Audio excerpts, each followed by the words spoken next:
सब मान के जोहार। विशेष करके इस वीडियो के जरिए तिनसुकिया जिला के जितना गांव बस्ती बागान टोला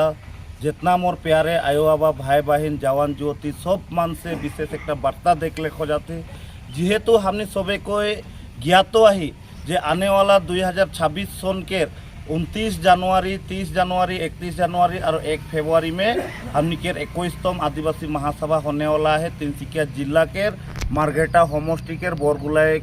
खेल पथार में। और सेहेले हमनी के 11 तारीख में आने वाला 11 नवंबर में हमनी के आशा केंद्र कमिटी के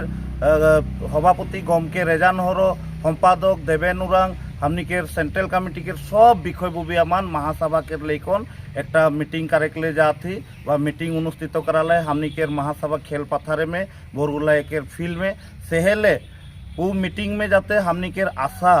के आंचलिक कमिटी के सब विषय बुबिया हमनी के प्राथमिक गुट के जितना विषय बुबिया तथा हमनी के आदिवासी जानी शक्ति संगति के तिनसुकिया जिला कमिटी के आदि कर हमनी के आंचलिक समिति के सब विषय बुबिया मान के तथा हमनी के आदिवासी आयो बाबा भाई बहन जवान और ज्योति सब मान के दले बोले निकाल कन ओ दिन के मीटिंग में जाते उपस्थित हबेन बोलकन हमनी दिखे से आशा तिनसुकिया जिला कमिटी होके आह्वान जानाते धन्यवाद।